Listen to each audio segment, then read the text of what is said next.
व्याख्यामुद्रां करसरसिजैः पुस्तकं शङ्खचक्रे बिभ्रद्भिन्नस्फटिकरुचिरे पुण्डरीके निषण्णः अमलानश्रीरमृतविशदैरंशविप्लावयन् मामाविर्भूयादनकमहिमा मानसे वागधीशः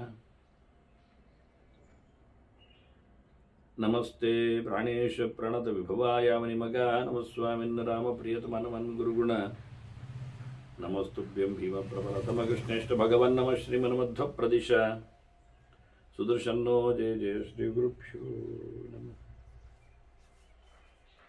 नारायणं सुरगुरुं जगदेकनाथं भक्तप्रियं सकललोकनमस्कृतं च त्रैगुण्यवर्जितमजं विभुमाद्यमीशं वन्दे भुवग्नम् अमरासुरसिद्धवन्द्यं नारायणं नमस्कृत्य नरं चैव नरोत्तमं देवीं सरस्वतीं व्यासं ततो जयमुदीरये ವೇದವ್ಯಾಸರ ಮಹಾಭಾರತದ ಚಿಂತಕರಿಗೆ ವಂದನೆಗಳು. ಶಾಂತಿ ಪರ್ವದ 234ನೆಯ ಪ್ರವಚನ. ರಾಜನಿಗೆ ಸೇನಜಿತನಿಗೆ ಬ್ರಾಹ್ಮಣ ತಾನು ಆತನ ಮಗ ಸತ್ತಾಗ ದುಃಖಿಸುತ್ತಿರುವಾಗ ಕೆಲವು ವಿಶೇಷವಾದ ಹೆಚ್ಚು ಚಾಲ್ತಿಯಲ್ಲಿರುವ ಪ್ರಸಿದ್ಧವಾದ ಭಾರತವೇ ಬಹಳಷ್ಟು ಕಡೆ ಹೇಳಿಕೊಂಡು ಬಂದ ಕೆಲವು ಮಾತುಗಳನ್ನು ಬಹಳ ಚಂದವಾಗಿ ಆತ ನಿರೂಪಿಸಿದ್ದಾನೆ. ಇದರಿಂದ ರಾಜನಿಗೆ ಬಹಳಷ್ಟು ಸಮಾಧಾನ ಆಗಿದೆ. ಸಂಸಾರದ ಅತ್ಯಂತ ಮೌಲ್ಯ ರಾಹಿತ್ಯದ ಬಗ್ಗೆ, ಭಗವದೆಚ್ಚರವನ್ನು ಸಂಪಾದನೆ ಮಾಡಿಕೊಳ್ಳುವಲ್ಲಿ ವೈರಾಗ್ಯವನ್ನು ತಳೆಯುವ ಬಗ್ಗೆ ಆತ ಕೆಲವು ಮಾತುಗಳನ್ನು ಉದ್ಧರಿಸಿದ್ದ. ಮನುಷ್ಯನ ಗತಿಯ ಬಗ್ಗೆಯೂ ಒಂದು ಮಾತನ್ನು ಹೇಳತಾನ. ಶುಕ್ಲಕೃಷ್ಣ ಗತಿಜ್ಞಂತಂ ದೇವಾಸುರ ವಿನಿರ್ಣಯಂ ಅಂತ. ಒಂದು ಶುಕ್ಲ ಮಾರ್ಗ, ಒಂದು ಕೃಷ್ಣ ಮಾರ್ಗ ಅಂತ ಗತಿಸುವಾಗ ಇರತಕ್ಕಂಥ ವ್ಯವಸ್ಥೆ ಕೃಷ್ಣ ತನ್ನ ಮಾತಿನಲ್ಲಿ ಗೀತೆಯಲ್ಲಿ ಹೇಳುತ್ತಾನವನು. ಧೂಮೋ ರಾತ್ರಿ ತಥಾ ಕೃಷ್ಣ ಅಂತ ಹೇಳಿಕೊಳ್ಳುವಲ್ಲಿ. ಹಾಗಾಗಿ ಒಂದರಲ್ಲಿ ಹೋದವ ಹಿಂದೆ ಬರ್ತಾನೆ, ಇನ್ನೊಂದರಲ್ಲಿ ಹೋದವ ಹಿಂದೆ ಬರುವುದಿಲ್ಲ ಅಂತ. ಅದರಿಂದ ಶುಕ್ಲ ದಾರಿ ಯಾವುದು, ಕೃಷ್ಣ ದಾರಿ ಯಾವುದು ಅಂತ ನಾನು ಅದರ ಸ್ವಲ್ಪ ಚಿಂತನೆಯನ್ನು ಶೇಷ ಮಾರ್ಗ, ಗರುಡ ಮಾರ್ಗ ಎನ್ನುವ ಮಾತಿನಲ್ಲಿ ಉಲ್ಲೇಖ ಮಾಡುತ್ತಾ ನಾಗ ಸಮೀಕ್ಷೆಯಲ್ಲಿ ಅದನ್ನು ಪರಿಚಯಿಸಿದ್ದೆ. ಇದನ್ನು ತಿಳಿದವ ಒಂದು ಹಿಂದೆ ಬರುವ ದಾರಿಯಾದ್ರಿಂದ ಅದು ಅಸುರ ಮಾರ್ಗ ಅಂತ ಹೇಳಿಕೊಳ್ಳುವ ಹಾಗೆ, ಅದನ್ನು ಪಿತೃಯಾಣ ದೇವಯಾನ ಎನ್ನುವ ಲೆಕ್ಕದಲ್ಲಿಯೂ ಭಾಗವತ ಕರೆದಿದೆ. ಹಾಗಾಗಿ ಇಲ್ಲಿ ದೇವಾಸುರ ವಿನಿರ್ಣಯ ಅಂತ ಶಬ್ದದಿಂದ ಚಿಂತನೆಗೆ ತಂದಿದ್ದಾರೆ. ಅಸುರ ಅಂದರೆ ದೈತ್ಯನು ತಾಗಬೇಕಾಗಿಲ್ಲ, ಅಸುಷು ರಮಂತೆ ಅಂತ ಹೇಳಿ ಪ್ರಾಣದಲ್ಲಿಯೇ ಪ್ರೀತಿಯನ್ನು ಪಡೆದವರು, ಇಂದ್ರಿಯಗಳಲ್ಲೇ ಲಾಲಸೆಯನ್ನು, ಇಷ್ಟವನ್ನು, ಪ್ರತಿಯನ್ನು ನೆಲೆಗೊಂಡವರು ಎನ್ನುವ ಅರ್ಥದಲ್ಲಿ ದೇವ ವಿರುದ್ಧ ಅಂತ ಅರ್ಥ ಮಾಡಿದ್ದಕ್ಕೆ ಸಾಕಾಗತ್ತೆ. ಅದರಿಂದ ಅಸುರ ಶಬ್ದವನ್ನು ಮನುಷ್ಯರಿಗೂ ಹೇಳಲಿಕ್ಕಾಗತ್ತೆ. ದೇವ ವಿರುದ್ಧತ್ವೇನ ಅಸುಷು ಪ್ರಾಣಗಳಲ್ಲಿ, ಇಂದ್ರಿಯಗಳಲ್ಲಿ ಲೋಲುಪನಾದವ ಎನ್ನುವ ಅರ್ಥಕ್ಕೆ ಬಂದರೆ ಅಸುರರು ಕಂಡಾವಟ್ಟೆ, ಮನುಷ್ಯರು ಸಾಮಾನ್ಯದಷ್ಟು ಅಂತ. ಅಂತೂ ದೇವ ವಿರುದ್ಧವಾಯಿತು. ಹಿಂದೆ ಬಾರದ ಗತಿಯನ್ನು ತುಳಿದವರಲ್ಲ ಆಗ್ತದೆ. ಅದರಿಂದ ಇದನ್ನು ಚೆನ್ನಾಗಿ ಅರಿತವ. ಅದರ ಜೊತೆಯಲ್ಲಿ ಉದಯಾಸ್ತಮಯಜ್ಞಂಚ, ಉದಯ ಮತ್ತು ಅಸ್ತ, ಭಾಗ್ಯದ ಉದಯ, ಭಾಗ್ಯದ ಅಸ್ತ, ಅದರಲ್ಲಿ ಪ್ರಚುರವಾಗಿ ಹೆಚ್ಚಾಗಿ ಬಹಳಷ್ಟು ಮಟ್ಟಿನ ಅತ್ಯಂತ ಉಚ್ಚರಾಯ ಸ್ಥಿತಿಯನ್ನು, ಅತ್ಯಂತ ನೀಚತನವನ್ನು, ಉದಯಾಸ್ತಮಯಜ್ಞಂಚ. ಹಾಗಾಗಿ ಏರುಪೇರುಗಳನ್ನೆಲ್ಲ ಇವನ್ನೆಲ್ಲ ಚೆನ್ನಾಗಿ ತಿಳಿದವ ನಶೋಕ ಸ್ಪಷ್ಟಮರ್ಹತಿ ಅಂತವನು ಅಳುವುದಿಲ್ಲ, ದುಃಖವನ್ನು ಪಡುವುದಿಲ್ಲ. ಬಹಳಷ್ಟು ಎತ್ತರದ ತಗ್ಗಿನ ಭಾಗ್ಯದ ಅಥವಾ ಲಾಭದ ಅಥವಾ ಸುಖದ ಗತಿಯನ್ನೆಲ್ಲ ಕಂಡವನು ಪುನರಾವರ್ತಿ ದಾರಿಯನ್ನು, ಅಪುನರಾವರ್ತಿ ದಾರಿಯನ್ನು, ಹಿಂದೆ ಬಾರದ ಬಗೆಯನ್ನು, ಹಿಂದೆ ಬರುವ ಮತ್ತೆ ಸಂಸಾರ ಚಕ್ರದಲ್ಲಿ ತಿರುಗುವ ಕಥೆಯನ್ನು ಚೆನ್ನಾಗಿ ಬಲ್ಲವ ಯಾರು ಎಲ್ಲಿಯೂ ಸಹ ಅಳುವುದಿಲ್ಲ, ದುಃಖಿಸುವುದಿಲ್ಲ ಅನ್ನೋ ನೆಲೆಯಲ್ಲಿ ಹೇಳ್ತಾನೆ. ಯಾಕಾಗಿ ಬಂತು ನೋಡು ಕಷ್ಟ, ಅದನ್ನು ಬಹಳ ಸುಲಭವಾಗಿ ಅಲ್ಲಿಂದಲೇ ಬಿಟ್ಟುಕೊಡ್ಬೇಕು. ಯನ್ನಿಮಿತ್ತ ಭವೇತ್ ಶೋಕ ತ್ರಾಸೋವ ಕ್ರೋಧೇವ, ಸಿಟ್ಟಾದರೂ ಯಾಕೆ ಬಂತು, ತೊಂದರೆ ಆದರೂ ಯಾಕೆ ಆಯಿತು, ಶ್ರಮ ಆದರೂ ಯಾಕೆ ಪಟ್ಟ, ಆಯಾಸೋವ ಯಥೋ ಮೂಲ, ಎಲ್ಲಿಂದ ಬಂತು ನೋಡು. ತದೇವಾಂಗಂ ಅಪಿತ್ಯಜೇತ್, ಅದನ್ನು ಅಲ್ಲಿಂದಲೇ ತೆಗೆದು ಬಿಡಬೇಕು. ಈಗ ಒಂದೊಮ್ಮೆ ಬೆರಳಿಗೆ ಹಾವು ಕಚ್ಚಿದ್ರೆ, ವಿಷ ಅದು ಕುಡಿದಿದ್ರೆ, ಬೆರಳೊಂದು ವಿಷವನ್ನು ಪಡೆದಿದೆ ಅಂತಾದರೆ ದೇಹವನ್ನು ಮತ್ತೆ ವ್ಯಾಪಿಸ್ತದೆ. ಆದ್ದರಿಂದ ದೇಹಕ್ಕೆ ಅದರದ್ದು ತೊಂದರೆ, ಬಾಧೆ, ದುಃಖ ಆಗ್ತದೆ. ಆಗ ಏನು ಮಾಡಬೇಕು, ಆ ಅಂಗವನ್ನು ಕತ್ತರಿಸಬೇಕು. ತದೇವ ಅಂಗವ ಬಿತ್ತಿದೆ, ಆ ಅಂಗವನ್ನೇ ಬಿಡಬೇಕು. ಕೈ ಆದರೆ ಕೈ, ಕಾಲಾದರೆ ಕಾಲು. ಹಾಗೆ ಇವತ್ತು ಬಹಳಷ್ಟು ಜನ ಅತ್ಯಂತ ಹೆಚ್ಚಿನ ಸಿಹಿವಂತರಾಗಿ, ಶ್ರೀಮಂತರಾಗಿ ಸಿಹಿವಂತರಾಗಿ ತಮ್ಮ ಕೆಲವು ಅಂಗಗಳನ್ನೆಲ್ಲ ಕಳ್ಕೊಂಡಿದ್ದಾರೆ. ಅದಕ್ಕೆ ಈ ಗೆರೆ ಹೇಳ್ತಾನೆ, ಇಲ್ಲಿ ಹೇಳ್ತಾನೆ, ನಿನಗೆ ದುಃಖ ಎಲ್ಲಿಂದ ಬಂತು ಅದನ್ನು ಬಿಟ್ಟುಕೊಡು. ನಿನಗೆ ಕೋಪ ಎಲ್ಲಿಂದ ಶುರುವಾಯಿತು ಅದನ್ನು ಮರೆತು ಬಿಡು. ನಿನಗೆ ಆಯಾಸ ಯಾಕೆ ಆಯಿತು ಅದನ್ನು ನಡೆಸುವುದು ನಿಲ್ಲಿಸು. ಯಾವುದೇ ನಿನಗೆ ಸಂಕಟ ಬಂದದ್ದು ಅದನ್ನು ಬಿಟ್ಟಬೇಡ, ಮುಗಿದಲ್ಲ. ಎಷ್ಟು ಸುಲಭವಾದ ಸೂತ್ರ ನೋಡಿ. 4 ಕಡೆಯಲ್ಲಿ ಹೇಳಿಬಿಟ್ರಿ. ಯನ್ನಿಮಿತ್ತ ಭವೇತ್ ಶೋಕ ತ್ರಾಸೋವ ಕ್ರೋಧೇಯವ ಆಯಾಸೋ. ಎಲ್ಲಿಂದ ಬಂತು ನೋಡಿ. ಒಬ್ಬ ವ್ಯಕ್ತಿಯಿಂದ ಆದರೆ ವ್ಯಕ್ತಿಯನ್ನು ಹೊರಗಾಕು, ಒಬ್ಬ ಶತ್ರುವಿನ ಅಂತಾದರೆ ಅವನನ್ನು ಬಿಟ್ಟುಕೊಡು. ತ್ಯಜೇದೇಕಂ ಕುಲಸ್ಯಾರ್ತೆ ಅಂತ ವಿದುರ ಹೇಳಿದ ಮಾತಿದ್ದ ಹಾಗೆ ವೈಯಕ್ತಿಕವಾಗಿ, ಸಾಮಾಜಿಕವಾಗಿ, ಎಲ್ಲ ವಿಷಯದಲ್ಲಿ ಯದ್ಯತ್ಯಜತಿ ಕಾಮಾನಾಂ ತತ್ಸುಖಸ್ಯಾಭಿಪೂರ್ಯತೆ. ಎಷ್ಟರ ಮಟ್ಟಿಗೆ ಆತ ಬಿಟ್ಟುಕೊಟ್ಟು ಬರ್ತಾನೋ ಅಷ್ಟು ಆರಾಮವಾಗಿ ಬದುಕ್ತಾನೆ. ಬಯಕೆಗಳನ್ನು ಆದಷ್ಟು ಕಡಿಮೆ ಮಾಡಿಕೊಂಡವ ತೊಂದರೆಗಳಿಂದ ಆದಷ್ಟು ದೂರ ಆಗ್ತಾನೆ, ಹೆಚ್ಚು ಸುಖವನ್ನು ಅನುಭವಿಸ್ತಾನೆ. ನಾವು ತಿಳ್ಕೊಂಡದ್ದು ಬಯಕೆಗಳನ್ನು ಅನುಭವಿಸಿಕೊಂಡಾಗ ಸುಖ ಹೆಚ್ಚಾಗ್ತದೆ ಅಂತ. ಇವನು ಹೇಳ್ತಾನೆ ಆಗಲ್ಲಪ್ಪ, ಬಯಕೆಗಳನ್ನು ಬಿಟ್ಟಾಗ ಸುಖ ಆಗೋದು ಜಾಸ್ತಿ ಅಂತ. ಪಡೆದಾಗ ಅದರದ್ದು ಸೈಡ್ ಎಫೆಕ್ಟ್ಗಳು, ಮುಂದರಿಕೆಗಳು, ಇನ್ನೊಂದರ ಮರಿ, ಹೀಗಾಗಿ ಉಪದ್ರ ಆಗ್ತಾ ಹೋಗ್ತದೆ ಅಂತ. ಯಾಕೆಂದ್ರೆ ಮನುಷ್ಯ ಅಂದರೆ ಕಾಮಾನುಸಾರಿ ಪುರುಷ, ಕಾಮಾನನು ವಿನಶ್ಯತಿ. ಬಯಕೆ ಬೆನ್ನ ಹಿಂದೆ ಹೋಗುವವನು ಮನುಷ್ಯ, ಹೋಗಿ ಸಾಯ್ತಾನೆ ಎನ್ನುವುದು ಸತ್ಯ. ಅವ ಹೇಳೋದು ಕಾಮಾನುಸಾರಿ ಪುರುಷ ಕಾಮಾನನು ವಿನಶ್ಯತಿ. ಬಯಕೆಯೇ ಬೆಂಬತ್ತಿ ನಿಲ್ಲುವವನೇ ಮನುಷ್ಯನ ಕತೆ. ಯಾಕೆ ಅವನ ಮನಸ್ಸುಂಟಲ್ಲ, ಬಯಕೆಗಳು ಬರ್ತದೆ. ಮನಸ್ಸಿಗೆ ಬೇಕು ಕಾಣೋದು ಮನಸ್ಸಿಗೆ, ದೇಹ ಬೇಕೋ ಬೇಡೋ ಹೇಳುವುದಿಲ್ಲ, ಜೀವನಿಗಂತೂ ಬೇಕಾಗಿಲ್ಲ. ಅದು ಇಲ್ಲಿ ಇರುವುದು ಯಾರು ಕೇಳಿದರೆ ಮನಸ್ಸೆ. ಮನೆಯವ ಮನುಷ್ಯಾಣಂ ಅಂತ ಹೇಳಿತ್ತು. ಆದ್ದರಿಂದ ಚಂಚಲವಿ ಮನಕೃಷ್ಣ ಅಂತ ಹೇಳಿಕೊಂಡು ಅರ್ಜುನ ಹೇಳಿತ್ತು. ಇವ ಹೇಳುತ್ತಾನೆ, ಏನು ಬೇಕುಗಳು ಕಾಣುತ್ತಾವೋ ಅವುಗಳ ಮಾಡ್ಲಿಕ್ಕೆ ಹೋದವ ಮತ್ತೆ ಹಿಂದೆ ಬಂದದ್ದಿಲ್ಲ. ಅವು ಅದರ ಬೆನ್ನಿಂದ ಹೋಗ್ತಾನೆ ಇರ್ತದೆ, ಅವನಿಗೆ ಹೋಗಿ ಸತ್ತೇ ಹೋಗ್ತಾನೆ. ಕಾಮಗಳು ಉಳಿತಾವೆ, ಇವನು ಮುಗಿತಾನೆ. ಇಷ್ಟೇ ವಿಷಯ. ಹೆಚ್ಚ ಕಾಮಸುಖಂ ಲೋಕೆ ಹೆಚ್ಚ ದಿವ್ಯಂ ಮಹತ್ಸುಖಂ ತೃಷ್ಣಾಕ್ಷಯ ಸುಖಸ್ಯೈತಿ ನರಹತಃ ಷೋಡಶಂಕರ. ಯಾವುದು ದೈಹಿಕವಾದ ಸುಖವೋ ಲೋಕದಲ್ಲಿ, ಯಾವುದು ಅತ್ಯಂತ ದಿವ್ಯವಾಗಿರತಕ್ಕಂಥ ಬಹಳ ದೊಡ್ಡ ಮಟ್ಟದ ಸುಖವೋ ಅಂತ ಉಂಟೋ, ಅದಕ್ಕಿಂತ ಮಿಗಿಲು ಸುಖ ಯಾವುದು ಕೇಳಿದರೆ ಬಯಕೆಗಳನ್ನು ಬಿಟ್ಟಿರುವುದು ಬಹಳ ಸುಖ. ತೃಷ್ಣಾಕ್ಷಯ ಸುಖಸ್ಯೈತೆ, ಆಸೆಯ ನಾಶದ ಏನೊಂದು ಸುಖ ಇದೆ. ನನಗೇನು ಆಸೆಗಳು ನನ್ನನ್ನು ಕಾಡುವುದಿಲ್ಲ ಅಂದಾಗ ಏನೊಂದು ಗಮ್ಮತ್ನಲ್ಲಿ ಇರ್ತಾನೆ, ಅಂಥವನಿಗೆ ಇದು ಯಾವ ಸುಖವೂ ಲೆಕ್ಕಕ್ಕಲ್ಲ ಅಂತ. ಆ ಸುಖ ವೈರಾಗ್ಯದ ಸುಖ, ಆಸೆ ಬಿಟ್ಟಿದ್ದವನಿಗಿರತಕ್ಕ ಸುಖ ಆಸೆ ಹೊತ್ತವನಲ್ಲಿ ಇಲ್ಲ. ದೊಡ್ಡ ಮಟ್ಟಿನ ಏನು ಸ್ವರ್ಗವನ್ನು ಪಡೆದವನೇ ಇಲ್ಲ ಅಂತಾರೆ. ದಿವ್ಯಂ ಮಾತ್ಸುಖಂ, ಸ್ವರ್ಗದ ಸಾಮ್ರಾಜ್ಯದ ಅಲ್ಲಿನ ಸಂಚಾರದ ಏನು ಸುಖ ಇದೆ ಅದು ದೊಡ್ಡ ಸುಖ ಅಲ್ಲ. ಲೋಕದಲ್ಲಿನ ಬಹಳಷ್ಟು ದೊಡ್ಡ ಮಟ್ಟಿನ ಮನೆ ಮಂದಿಯ ಅಥವಾ ದೈಹಿಕವಾದ ಅಥವಾ ಇನ್ನಿತರ ಕಾಮಿಕವಾದ ಏನೆಲ್ಲ ಸುಖ ಇದೆ ಅದಕ್ಕಿಂತ ಮಿಗಿಲಾದ ಸುಖ ವೈರಾಗ್ಯದ ಸುಖ, ಆಸೆ ಬಿಟ್ಟವನ ಸುಖ ಅಂತ. ಮನುಷ್ಯನಿಗೆ ಬರುವಂಥದ್ದು ಹೋಗುವಂಥದ್ದೆಲ್ಲ, ಅವನ ಹತ್ತಿರದಲ್ಲಿರುವಂಥದ್ದೆಲ್ಲ ಅವನ ಜನ್ಮಾಂತರದ ಕಥೆ. ಅದು ಪೂರ್ವದೇಹ ಕದಂಕರ್ಮ ಶುಭಂ ವಾ ಯದಿ ವಾ ಶುಭಂ ಪ್ರಾಜ್ಞಂ ಮೂಢಂ ತಥಾ ಶೂರಂ ಭಜತೆ ಯಾದೃಶಂಕೃತಂ.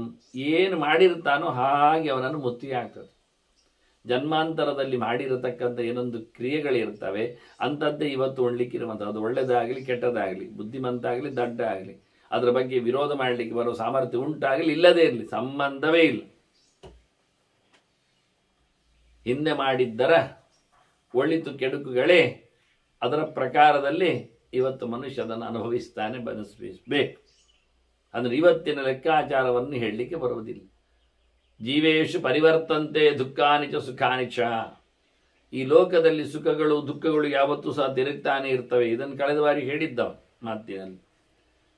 ಸುಖಸ್ಯ ಅನಂತರ ದುಃಖ ಹೇಳಿಕೊಂಡು ಸುಖ ಪ್ರಭುವಾದ ದುಃಖ ಅಂತ ಹೇಳಿಕೊಂಡು ಅದಕ್ಕೆ ಇನ್ನೊಂದು ಮುಖವನ್ನು ಹೇಳ್ತಾನೆ. ಬಹಳಷ್ಟು ಮಟ್ಟಿನ ದುಃಖಗಳು ಸುಖಗಳು ಈ ಜೀವಲೋಕದಲ್ಲಿ ತಿರುಗ್ತಾನೇ ಇವೆ, ಬರ್ತಾನೇವೆ, ಅನುಭವಕ್ಕೆ ನೆಲೆ ಆಗ್ತಾನೇ ಇವೆ.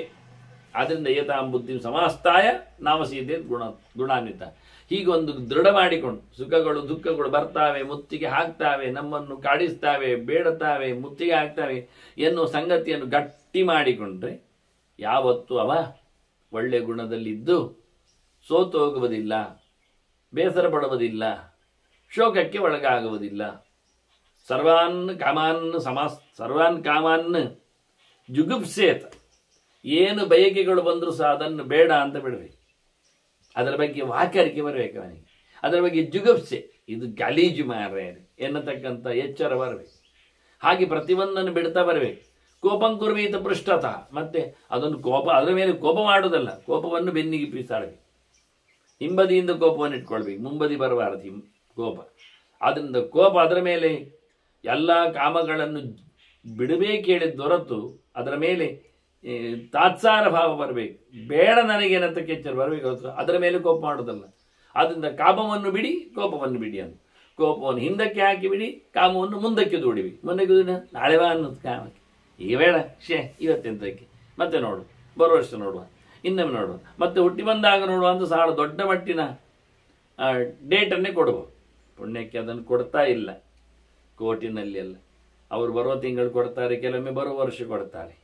ಡೇಟ್ ಕೇಳಿದ ತಕ್ಷಣ ಬರುವ ಜನ್ಮಕ್ಕೆ ಎಂದು ಕೊಟ್ಟು ಬಿಡಲಿ ಅವರು, ಭಾಳ ಖುಷಿ ಆಗ್ತದೆ ಎಲ್ಲರಿಗೂ. ಆದರೆ ವಕೀಲರು ಬದುಕಬೇಕಲ್ಲ ಪುಣ್ಯಕ್ಕೆ, ಹೌದಲ್ಲ? ಮತ್ತೆ ಆದರೆ ಕ್ಲೈಂಟಿಗೆ ಭಾರಿ ಖುಷಿ ಆಗ್ತದೆ, ಬರುವ ಜನ್ಮಕ್ಕೆ ಹೋಗು ಅಂತ ಹೇಳಿದರೆ ಖುಷಿ ಆಗ್ತದೆ. ಇಲ್ಲಿ ನೋಡಿ, ನಿಮ್ಮ ಬಯಕೆಗಳು ಬಂದಾಗ ಮತ್ತೆಗೆ ಅನ್ನಿ, ಮೆತ್ತಗೆ, ಇಲ್ಲ ನಾಳೆಗೆ ಅನ್ನಿ, ಅಲ್ಲಿಗೆ ಅಲ್ಲ ಅಂತಾದರೆ ಮುಂದಕ್ಕೆ ಅಂತೇಳಿ ವರ್ಷಕ್ಕೆ ದೂಡಿ, ತಿಂಗಳಿಗೆ ಹಾಕಿ, ಕೊನೆಗೆ ಬರುವ ಜನ್ಮಕ್ಕೆ ಅಂತ ಹೇಳಿಬಿಡಿ. ಗಡ್ದಾಗಿ ಸುಲಭವಾಯಿತು. ಕೋಪವನ್ನು ಹಿಂದಕ್ಕೆ ತಳ್ಳಿ, ಹಿಂದಕ್ಕೆ ದೂಡಿ, ಹಿಂದಕ್ಕೆ ಇಟ್ಟುಬಿಡಿ. ಅದು ಮುಂದೆ ಬರುವುದೇ ಇಲ್ಲ, ಗೊತ್ತೇ, ನೀವು ಹಿಂದಕ್ಕೆ ತಿರುಗಬೇಡಿ, ಅದು ಗೊತ್ತೇ ಇಲ್ಲ. ಹೀಗೆ ಕಾಮ ಕೋಪಗಳನ್ನೆಲ್ಲ ಬಿಟ್ಟಾಕಿಬಿಡಿ ಅಂದು. ಏನದು ಕೇಳಿದರೆ ಕ್ರೋಧೋ ನಾಮ ಶರೀರಸ್ಥಃ ದಹಿನಾಂ ಪ್ರೋಚ್ಯತೆ ಬುಧೈಹಿ ವೃತ್ತಯೇಷ ಹೃದಯ ಪ್ರೌಢ ಮೃತ್ಯುರೇಷ ಮನೋಭವ. ತಲೆಯಲ್ಲಿ ಅಡರಿ ಬಂದಿರತಕ್ಕ ಕಾಮ ಆಗಲಿ, ಮನದಾಳದಲ್ಲಿ ಬೇರೂರಿದ ಕೋಪ ಆಗಲಿ, ಇದೆಲ್ಲ ಮನುಷ್ಯನ ಸಾವು ಅಂತ ತಿಳ್ಕೊಳ್ಬೇಕು, ಅವನ ಕೊನೆ ಅಂತ ತಿಳ್ಕೊಳ್ಬೇಕು. ಕೋಪ ಮತ್ತು ಕಾಮಗಳು ಮನುಷ್ಯನನ್ನು ಕೊನೆ ಮಾಡುವ ಸೊತ್ತುಗಳು. ಒಂದು ದೃಷ್ಟಿಯಿಂದ ಅದು ಒಳಗೆ ಅಡಗಿರುತ್ತದೆ, ಅದು ಕೂತು ಗಟ್ಟಿಯಾಗಿರ್ತದೆ. ವೃತ್ತಯೇಷ ಹೃದಯ ಪ್ರೌಢ ಅಂತ ಅವನ ಮನಸ್ಸಿನಲ್ಲಿ ಅದು ಪ್ರೌಢಾವಸ್ಥೆಯಲ್ಲಿ ಗಟ್ಟಿಯಾಗಿ ಕೂತಿರುತ್ತದೆ, ಅವನನ್ನದು ಆಳುತ್ತದೆ ಒಂದು ದೃಷ್ಟಿಯಿಂದ. ಆದ್ದರಿಂದ ಶರೀರದಲ್ಲಿರತಕ್ಕ ಅತ್ಯಂತ ದೊಡ್ಡ ದೇಹ ಹೊತ್ತ ಈ ಜೀವಿಗೆ ಅತ್ಯಂತ ದೊಡ್ಡ ತೊಂದರೆ ಕೊಡತಕ್ಕಂಥ ಸಂಗತಿ ಆಗಿಬಿಟ್ಟಿದೆ ಅಂತ ಚೆನ್ನಾಗಿ ತಿಳ್ಕೊಳ್ಳೋದು. ಯದಾ ಸಂಹರತೆ ಚಾಯಂ ಗುರುಮೋಂಗಾನೀವ ಸರ್ವಶಃ ಆತ್ಮಜ್ಯೋತಿ ಆತ್ಮಶ್ರೀಹಿ ಆತ್ಮನ್ನೇವ ಪ್ರಸಿದ್ಧತಿ ತದಾ.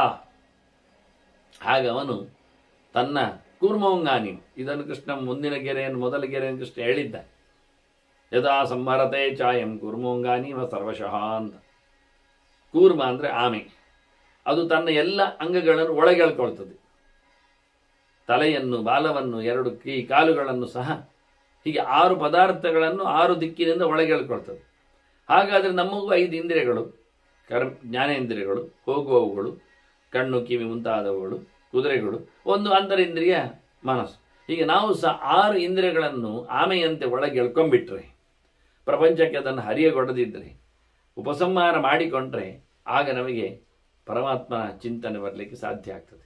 ಆಗ ಜೀವ ಬೆಳಗಲಿಕ್ಕೆ ಬರ್ತಾನೆ. ಇಷ್ಟವರೆಗೆ ಅಡರಿಕೊಂಡಿದ್ದ, ಕಮರಿಕೊಂಡಿದ್ದ, ಕರಿಕಟ್ಟಿದ್ದ, ಈಗೇನಾಗ್ತದೆ, ಬೆಳಗಲಿ ಶುರು ಮಾಡ್ತಾನೆ.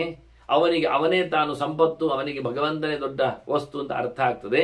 ಆಗ ಅವನು ಭಗವಂತನಲ್ಲಿ ಆರಾಮವಾಗಿ ನೆಲೆಗೊಳ್ಳಲಿಕ್ಕೆ ಇಷ್ಟಪಡ್ತಾನೆ. ಆತ್ಮಜ್ಯೋತಿ ಆತ್ಮಶ್ರೀ ಆತ್ಮನ್ನೇವ ಪ್ರಸಿದ್ಧತಿ. ಕಿಂಚಿದೇವ ಮಮತ್ವೇನ ಯದಾ ಭವತಿ ಕಲ್ಪಿತಂ ತದೇವ ಪರಿತಾಪಾಯ ಮತ್ತೆ ನಾಶೇ ಸಂಪದ್ಯತೆ. ಯಾವುದರ ಮೇಲಾದರೂ ಒಂದು ಚೂರಾದರೂ ನೀವು ಆಸೆಯನ್ನು ಹಾಕಿದಿರೋ ಅಲ್ಪಮಪಿ ಕಲ್ಪಿತಂ, ಸ್ವಲ್ಪ ಆದರೂ ಅದರ ಮೇಲೆ ನಿಮಗೆ ಉಂಟು ಇರಲಿ ಹೇಳತಕ್ಕ ಭಾವನೆ ಮೂಡಿದರೂ ತದೇವ ಪರಿತಾಪಾಯ, ನಿಮಗೆ ಅದು ಮತ್ತೆ ಸಂಕಟ ಪಡಿಸಲಿಕ್ಕೆ ಶುರು ಮಾಡ್ತದೆ. ಪರಿತಾಪಾಯ, ನಿಮಗದನ್ನು ಸುತ್ತಮುತ್ತಲೂ ಕಾಡ್ತದೆ. ಕೊನೆಗಂತೂ ನಾಶೇ ಸಂಪದ್ಯತೆ, ಸಾವಿಗೆ ಕೊನೆಯಾಗಿ ಬಿಡ್ತದೆ. ಅದನ್ನು ಒಂದು ಚೂರರ ಮೇಲೂ ಸಹ ಮಮಕಾರವನ್ನು, ನನ್ನದು ನನಗೆ ಬೇಕು ಎನ್ನತಕ್ಕಂತಹ ನೋಟಿಸನ್ನು ಮಾಡಬೇಡಿ ಅಂತ. ಯಾ ದುಸ್ತ್ಯಜ ದುರ್ಮತಿಭಿ ಯಾನ ಜೀರ್ಯತಿ ಜೀರ್ಯತಃ ಯೋಸೋ ಪ್ರಾಣಾಂತಿಕೋ ರೋಗ ತಾಂತೃಕ್ಷಣಾಂ ತ್ಯಜತಃ ಸುಖಂ. ಬಿಡಲಾರದ ಸಂಗತಿ, ತಲೆ ಸರಿ ಇಲ್ಲದವರಿಗಂತೂ ಬಿಡಲಿಕ್ಕೆ ಬರುವುದೇ ಇಲ್ಲ. ದುರ್ಮತಿ ದುಸ್ತ್ಯಜ ಅಂತಹ ಸಂಗತಿ ಯಾವುದದು? ನಾವು ತಿಂದ್ರು ತಿಂದ್ರು ತಿಂದ್ರು ಅದು ಖಾಲಿ ಆಗುವುದಿಲ್ಲ, ಮತ್ತೆ ನಾವೇ ಖಾಲಿ ಆಗ್ತೀವಿ. ಯಾರ ಜೀರ್ಯತ ನಮ್ಮನ್ನು ಮುದುಕನನ್ನಾಗಿಸ್ತದೆ, ಅದು ಯುವಕನಾಗಿರುತ್ತದೆ. ಅದೇನು ಕೇಳಿದರೆ ಆಸೆ ಎಂಬುದೊಂದು ಮನುಷ್ಯನ ಮೇಲೆ ಎಗರಿ ಬಂದದ್ದು, ಅದನ್ನು ಮತ್ತೆ ಬಿಡಲಿಕ್ಕೂ ಆಗುವುದಿಲ್ಲ. ಅದು ಮತ್ತೆ ಅಲ್ಲ, ಬಿಡುವುದು ಬೇಡ, ಅದು ಸಾಯಿ ಹೋಗ್ರಿ, ಅದು ಸತ್ತು ಹೋಗುವುದಿಲ್ಲ. ಬಂದ ಆಸೆ ಅದು ಬಿಟ್ಟು ಹೋಗುವುದಿಲ್ಲ, ಮತ್ತೆ ತನ್ನ ಗಟ್ಟಿತನವನ್ನು ಕಳ್ಕೊಳ್ಳುವುದಿಲ್ಲ. ಹಾಗಾಗಿ ನಮ್ಮನ್ನೇ ಮುಗಿಸಿ ಹೋಗ್ತದೆ. ಆಸೆ ಎನ್ನುವುದೇನು ಕೇಳಿದರೆ ಒಂದು ರೋಗ, ಅದರದ್ದು ಗುರಿ ಏನು ಕೇಳಿದರೆ ಮನುಷ್ಯನ ಕೊನೆ, ಅದರ ರಿಸಲ್ಟ್ ಪರಿಣಾಮ ಏನು ಕೇಳಿದರೆ ಆ ರೋಗ ಬಂದವರಿಗೆ ಸಾವೇ. ಸಾವಿನೆಡೆಗೆ ದೂಡುವ ಆಸೆ ಎನ್ನುವ ಒಂದು ಸಂಗತಿಯನ್ನು ಬಿಟ್ಟವನಿಗೆ ಸುಖ ಬಹಳ ಜಾಸ್ತಿ. ನ ಬಿಭೇತಿ ಯದಾ ಚಾಯಂ ಯಂಚಾಸ್ಮಾನ್ನ ಬಿಭಿದ್ಯತಿ ಯದಾ ನೆಚ್ಛತಿ ನ ದ್ವೇಷ್ಟಿ ಬ್ರಹ್ಮ ಸಂಪದ್ಯತೆ ತದಾ. ಕೃಷ್ಣನ ಕೆಲವು ವೇದಾಂತದ ಮಾತುಗಳ ಛಾಯೆಗಳು ಇಲ್ಲಿ ಬರ್ತವೆ. ಭಗವಂತನೆಡೆಗೆ ಆತ ಹೋಗಲು ಸಮರ್ಥನಾಗ್ತಾನೆ, ಪರಿಪೂರ್ಣ ವ್ಯಕ್ತಿತ್ವವನ್ನು ಪಡೆಯಲು ಆತ ಸಿದ್ಧನಾಗ್ತಾನೆ. ಯಾವಾಗಾದರೆ ಯಾರಿಂದಲೂ ಹೆದರದವ, ಯಾರನ್ನು ಹೆದರಿಸದವ. ಯಸ್ಮಾನ್ ನೋಜಿತ್, ಇದು ವಾಕ್ಯ ಕೃಷ್ಣನೇ ಕೊಟ್ಟಿದ್ದಾನೆ. ಇಲ್ಲಿ ಸ್ವಲ್ಪ ಪ್ರತ್ಯೇಕವಾಗಿ ಬೇರೆ ರೀತಿಯಿಂದ ಬ್ರಾಹ್ಮಣ ಹೇಳ್ತಾನೆ. ವಾಸ್ತವವಾಗಿ ನಭಿವೇದಿ ಯದಾಚಾಯ, ಯಾವುದಕ್ಕೂ ಹೆದರುವುದಿಲ್ಲ. ಮತ್ತೆ ಯದಾಚಾಸ್ಮಾನ್ ನಭಿಭೇತಿ, ಇವನಿಂದಲೂ ಯಾವುದೂ ಸಹ ತೊಂದರೆಗೆ ಒಳಗಾಗುವುದಿಲ್ಲ ಅಂತವ.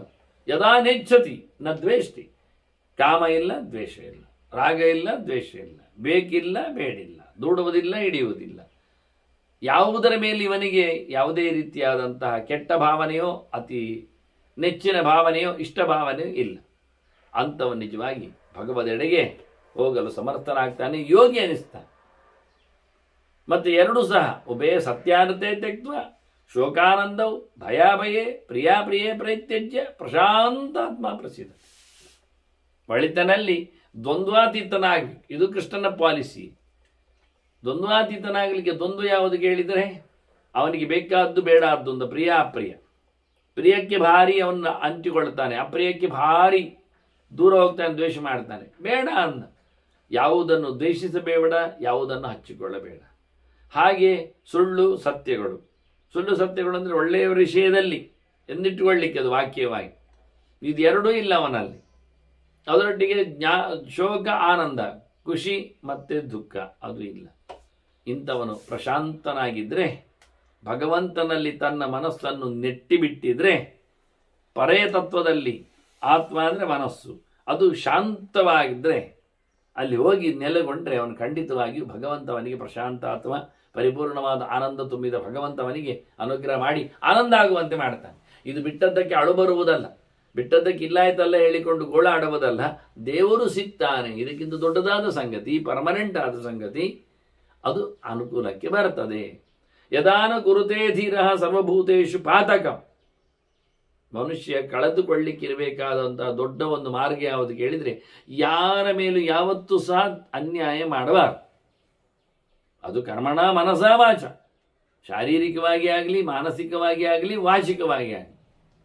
ಯಾವ ವ್ಯಕ್ತಿಯ ಮೇಲೂ, ಯಾವ ವಸ್ತುವಿನ ಮೇಲೂ, ಯಾವ ಪ್ರಾಣಿಯ ಮೇಲೂ ಎಂದೂ ಸಹ ಪಾಪವನ್ನು ನಡೆಸದ ಅತ್ಯಂತ ಬುದ್ಧಿವಂತನಾದ ವ್ಯಕ್ತಿ ಅವನು ಬ್ರಹ್ಮ ಸಂಪತ್ತಿದೆ ತದ ದೇವರೆಡೆಗೆ ಸಾಕ್ತಾನೆ. ಇದಕ್ಕೊಂದು ಕೆಲವು ಮಾತುಗಳನ್ನು ಹೇಳುವಲ್ಲಿ ಈ ಬ್ರಾಹ್ಮಣ ಕೊನೆಗೆ ಸೇನಜಿತಿಗೆ ಪಿಂಗಳೆಯ ಕಥೆ ಹೇಳುತ್ತಾನೆ. ಪಿಂಗಳೆ ಎನ್ನುವಳು ಒಬ್ಬಳು ವೇಶ್ಯೆ. ವೇಶ್ಯೆ ಅಂತ ಆಗಿದ್ದರೆ ಅವಳು 10,000 ಜನರನ್ನು ಅನುಭವಿಸಿದ್ದಾಳೆ ಅಂತ ಅರ್ಥ. ಇವಳು ಕೊನೆಗೊಂದು ತೀರ್ಮಾನಕ್ಕೆ ಬರ್ತಾಳೆ. ಆ ಗೆರೆಗಳು ಅನೇಕ ಕಡೆಯಲ್ಲಿ ಬರ್ತದೆ. ಇಲ್ಲಿ ಮತ್ತೆ ಹೇಳ್ತಾನೆ, ಯಥಾಸಾ ಕೃಚ್ಛ್ರ ಕಾಲೇಪಿ ಲೇಭೆ ಶರ್ಮ ಸನಾತನ. ಅತ್ಯಂತ ದೊಡ್ಡ ತೊಂದರೆ ಕಾಲದಲ್ಲಿ ಆಕೆ ಬಹಳ ಆರಾಮವಾದ ಬದುಕನ್ನು ಸವೆಸಿದಳು ಅಂತ. ದೊಡ್ಡ ಮಟ್ಟಿನ ಭಗವದೆಚ್ಚರವನ್ನು ಸಂಪಾದನೆ ಮಾಡಿದ್ದಾಳೆ ಅಂತ ಹೇಳ್ತಾರೆ. ಸಂಕೇತೆ ಪಿಂಗಳ ವೇಶ್ಯ ಕಾಂತೇನಾಸೀತ್ ವಿನಾಕೃತ. ಅವಳು ಈ ರೀತಿಯಾಗಿರತಕ್ಕಂತಹ ಸೈದ್ಧಾಂತಿಕವಾದ ನೆಲೆ ಹೇಗೆ ಬಂತು ಕೇಳಿದರೆ, ಆಕೆ ನಿಜವಾಗಿ ತನ್ನನ್ನು ಗುರುತಿಸಿಕೊಂಡು ಬದುಕಿಕೊಂಡವಳು, ಅಂದರೆ ವೇಶ್ಯೆ ಅಂತ. ಸಂಜೆ ಮಾಡಿಕೊಂಡು, ಕಣ್ಸನ್ನೆ ಮಾಡಿಕೊಂಡು, ಕೈಕಾಲಲ್ಲಿ ಕರೆದುಕೊಂಡು ಜನರನ್ನು ಬುಟ್ಟಿ ಹಾಕಿಕೊಂಡು ಬದುಕು ಮಾಡಿದವಳು.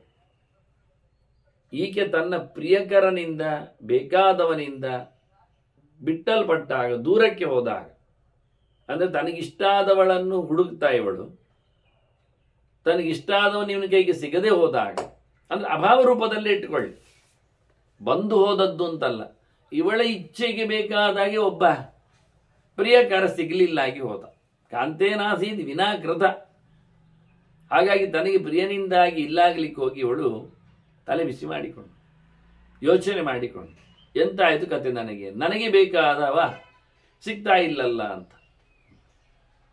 ಹಾಗಾಗಿ ಇವಳು ಯೋಚನೆ ಮಾಡುತ್ತಾ ಕೊನೆಗೆ ಅದಕ್ಕೆ ಕೃತ್ಯಗತಾಂ ಶಾಂತಾಂ ಬುದ್ಧಿ ಮಾಸ್ತಾಪಯತ್ತದ ಕೃಚ್ಛ್ರಗತಾಂ, ಒಂದು ನಿರ್ಧಾರಕ್ಕೆ ಬಂದ್ಲಂತ. ಬಹಳ ಕಷ್ಟವಾದ ತಲೆ ಮಾಡಿಕೊಂಡು, ಗಟ್ಟಿಯಾಗಿ ತಲೆಯನ್ನಿಟ್ಟುಕೊಂಡು ಒಂದು ಹೀಗೆ ಮಾಡೋದನ್ನು ನಿರ್ಧಾರ ಮಾಡಿದ್ಲವು. ಏನು ಕೇಳಿದರೆ, ನಾನು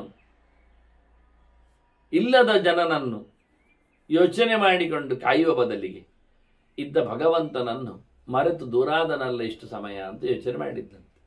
ಉನ್ಮತ್ತಾಹಂ, ನನಗೆ ಹುಚ್ಚು, ಈ ಗಲೀಜು ಹುಡುಕುವ ಹುಚ್ಚು. ಅನುನ್ಮತ್ತಂ ಕಾಂತಂ ಅನ್ನು ಅಸಂಚಿರಂ, ನನಗ ಯಾವತ್ತೂ ಯಾವುದೇ ರೀತಿಯಾದ ಪ್ರಮಾದಕ್ಕೆ ಒಳಗಾಗದ ನಿತ್ಯಜ್ಞಾನ ಸ್ವರೂಪನಾದ ನಾನು ಭಗವಂತನನ್ನು ನನ್ನ ಕಾಂತನಂತೆ ನಾನು ವರಿಸಿಕೊಂಡು ಅವನಲ್ಲಿ ನೆಲೆಗೊಂಡಿದ್ದೇನೆ ನನ್ನ ಮನಸ್ಸನ್ನು. ಅಂತಿಗೆ ರಮಣಂ ಕಾಂತಂ ನೈನಂ ಅಧ್ಯಗವಂಪುರ. ನಾನು ನನ್ನ ಹತ್ತಿರ ಇದ್ದ ಇವನನ್ನು ಹಿಂದೆ ನೆನಪೇ ಮಾಡಿಕೊಳ್ಳಿ. ಬಹಳ ಹತ್ತಿರ ಇದ್ದಾನೆ, ತುಂಬ ಆನಂದವನ್ನು ಕೊಡ್ತಾನೆ, ಯಾವತ್ತೂ ನೆಲೆ ಇಟ್ಕೊಂಡಿರ್ತಾನೆ, ಬಿಟ್ಟು ಹೋಗದವನಿದ್ದಾನೆ. ಆದರೆ ನಾನು ಹಿಂದೆ ಅವನನ್ನು ಯೋಚನೆ ಮಾಡಿಲ್ಲ, ಗೊತ್ತಾಗಲಿಲ್ಲ. ಈಗ ನನಗೆ ಅರ್ಥ ಆಗಿದೆ, ನಾನು ಅವನಲ್ಲಿ ನೆಲೆಗೊಂಡಿದ್ದೇನೆ, ಅವನ ಅತ್ಯಂತ ಎತ್ತರದವ, ಎಂದೂ ನನ್ನನ್ನು ಮರೆಯದವ, ಎಂದೂ ಆತ ತಪ್ಪಿಗೆ ಹೋಗದವ ಇದ್ದಾನೆ. ಇದೆಂಥದ್ದು ದೇಹ, ಮುಚ್ಚಾಕಿ ಬಿಡುತ್ತೆ. ಏಕಸ್ಥೂಣಂ ನವದ್ವಾರಂ ಅಪಿಧಾಸ್ಯಾಮಿ ಅಗಾರಕಂ. ಈ ಮನೆಯನ್ನು, ಕಪ್ಪು ಮನೆ, ಹೇಸಿಗೆ ಮನೆ, 9 ಬಾಗಿಲಲ್ಲಿಯೂ ಇದ್ದರೂ ಅಲ್ಲಿ ಮಲವನ್ನೇ ಅದು ಸ್ರವಿಸುತ್ತೆ. ಒಂದು ದೊಡ್ಡ ಕಂಬದಾಗೆ ಕಂಡಿದೆ ಈ ದೇಹ, ಅದಕ್ಕೊಂದು 9 ಪೊಟ್ಟರೆಗಳಾಗಿ ಬಾಗಿಲುಗಳಿವೆ. ಇದನ್ನು ನಾನು ಮುಚ್ಚಿಬಿಡ್ತೇನೆ, ಅಭಿದಾಸ್ಯ.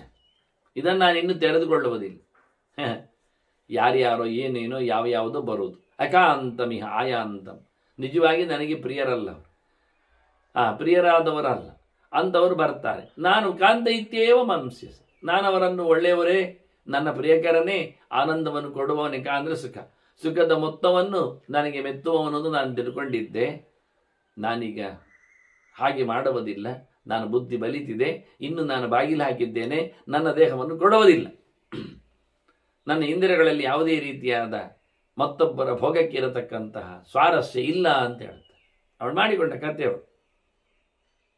ಅಕಾಮಾಂ ಕಾಮರೂಪೇಣ ಧೂರ್ತಾಷ್ಟ ನರರೂಪಿಣ ಪುನರ್ನ ಅಭೈಷ್ಯಂತಿ ಪ್ರತಿಬುದ್ಧಾಸ್ಮಿ ಜಾಗ್ರಿಮಿ. ಅವಳು ಹೇಳ್ತಾನೆ, ನನಗೆ ಎಚ್ಚರ ಆಯಿತು, ಎಚ್ಚರ ಮಾಡಿಕೊಂಡೆ, ನಾನೀಗ ಜಾಗರಣೆ ಮಾಡ್ತಾ ಇದ್ದೇನೆ. ಮತ್ತು ಇನ್ನೇ ನಿದ್ರೆ ಮಾಡ್ತಾ ಇದ್ಲ ಅವಳು ವೇಷಿಯಾದಾಗ, ನಿದ್ರೆ ಮಾಡಿಸ್ತಿದ್ಲಷ್ಟೆ. ಈಗ ಆಗಲ್ಲ, ನಾನು ಈ ವಿಷಯದಲ್ಲಿ ಎಚ್ಚರಗೊಂಡಿದ್ದೇನೆ. ನನಗೆ ಯಾರು ನಿಜವಾಗಿ ಪ್ರಿಯಕರನಲ್ಲವೋ, ಪ್ರಿಯ ಮಾಡುವುದಿಲ್ಲವೋ ಅಂಥವರ ಬಗ್ಗೆ ನಾನಿವತ್ತು ತಯಾರಿದ್ದೆ. ಸುಮ್ಮನೆ ಅವರು ಕಾಮದ ರೂಪದಲ್ಲಿ ಬರ್ತಾರೆ, ಧೂರ್ತರಿದ್ದಾರೆ, ವಂಚಕರಿದ್ದಾರೆ, ಅವರು ಕೆಲಸ ಮಾಡಿಕೊಳ್ಳಿಕ್ಕೆ ಬರ್ತಾರೆ ಅಷ್ಟೆ. ಹಾಗಾಗಿ ಅವರು ನನ್ನನ್ನು ಇನ್ನು ಯಾರು ಸಹ ಮೋಸಗೊಳಿಸಲಾರರು, ದರ್ಶನ ಮಾಡಲಾರರು, ಭೋಗಿಸಲಾರರು, ಹಾಳು ಮಾಡಲಾರರು. ಇನ್ನು ಅತ್ಯಾಚಾರಕ್ಕೆ ನಾನು ಒಳಗಾಗುವುದಿಲ್ಲ. ಇನ್ಯಾರು ನನ್ನನ್ನು ಸಂಪರ್ಕ ಮಾಡಲಿಕ್ಕಿಲ್ಲ. ನಾನು ಬಾಗಿಲು ಹಾಕೊಂಡಿದ್ದೇನೆ, ನಾನು ಎಚ್ಚರಾಗಿದ್ದೇನೆ. ಅವರು ಯಾರು ನನಗೆ ಪ್ರಿಯಕರರು ಅಲ್ಲ.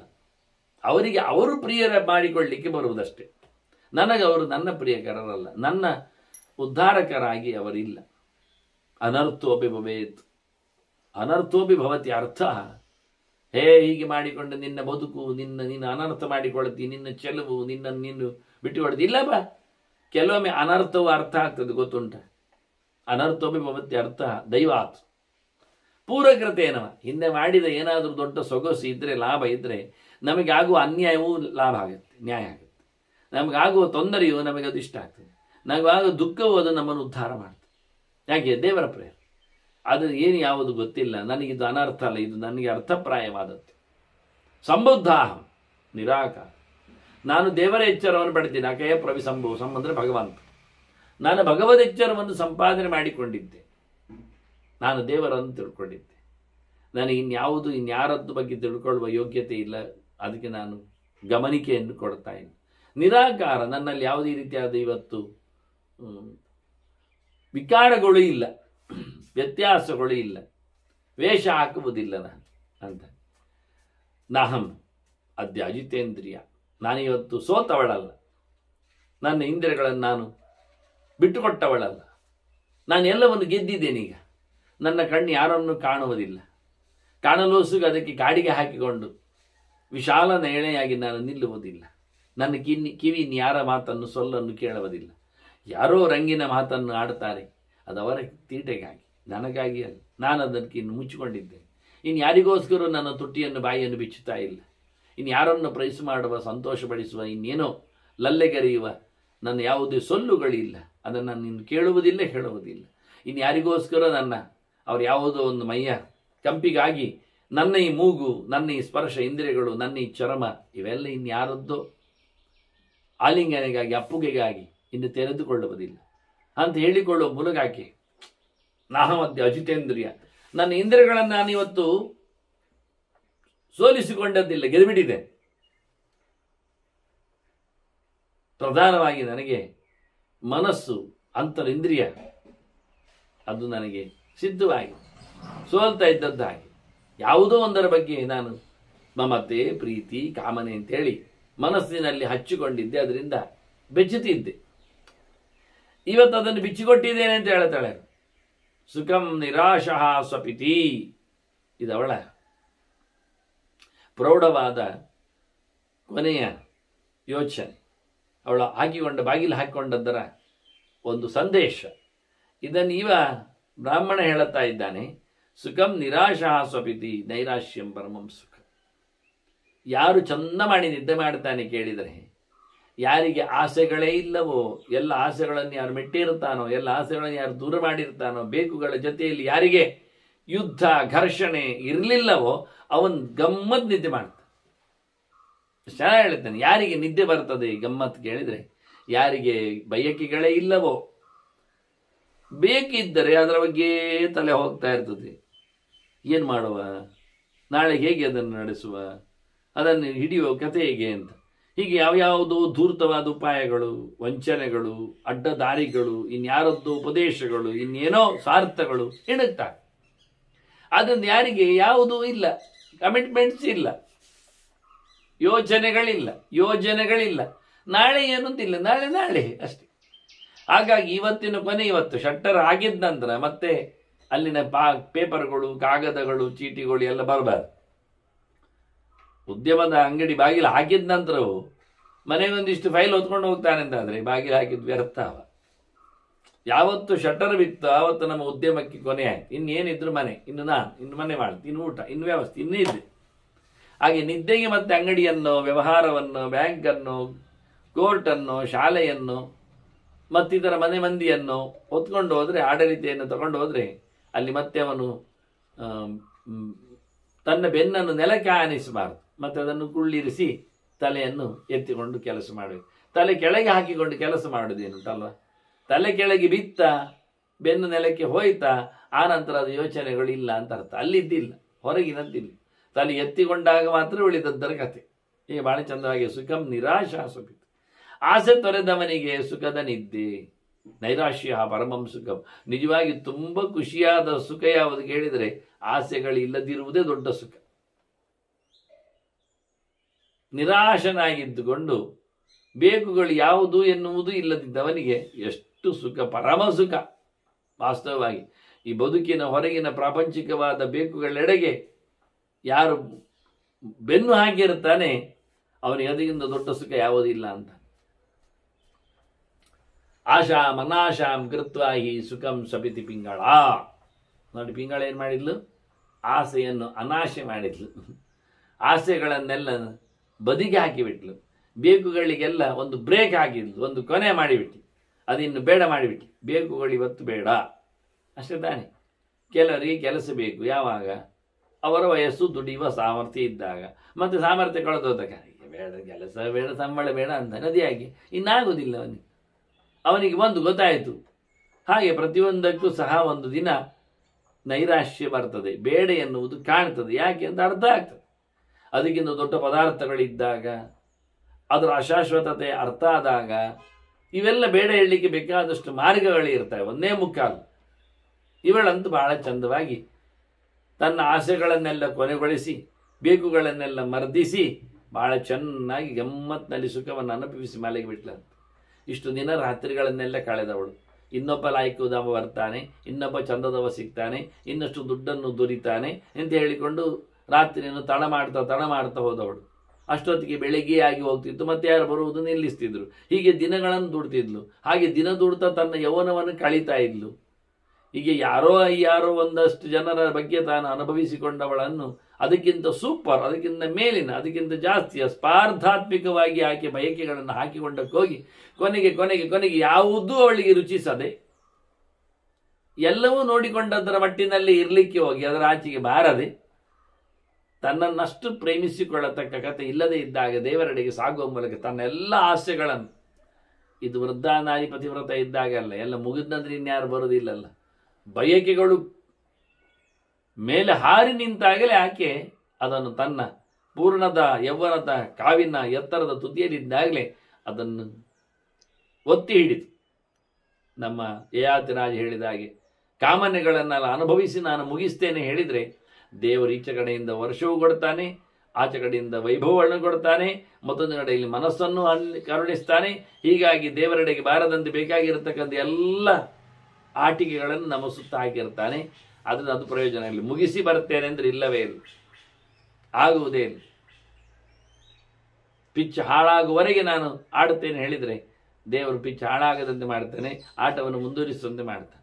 ಇದು ನಮ್ಮ ದೇಶ, ನಮ್ಮ ನೆಲ, ಅದು ಆಟದ ಭೂಮಿಯಾಗಿದೆ, ಕರ್ಮದ ಕಾಂಡ ಅನಿಸಿದೆ. ಆದರೆ ಮನುಷ್ಯ ಅದನ್ನು ಎಚ್ಚರ ಮಾಡಿಕೊಳ್ಳದೆ ಗಮ್ಮತ್ತಲ್ಲಿ ಗೇಮ್ ಮಾಡ್ತಾ ಇದ್ದರೆ ಅವನು ಕೊನೆಗೆ ಗುಳುಮಾಗಿ ಹೋಗ್ತಾನೆ. ಈ ರೀತಿ ಬಹಳ ಸ್ಪಷ್ಟವಾಗಿ ಪಿಂಗಳೆಯ ಕಥೆಯನ್ನು ಹೇಳ್ತಾ ಇನ್ನೂ ಅನೇಕ, ನಾನು ಮುಂದೆ ನಾಲ್ಕು ವಾಕ್ಯ ಹೇಳಿದ್ದೆ ಯಾಕೆ ಅಂದರೆ ಅವನು ಹೇಳಿದ್ದಾನೆ.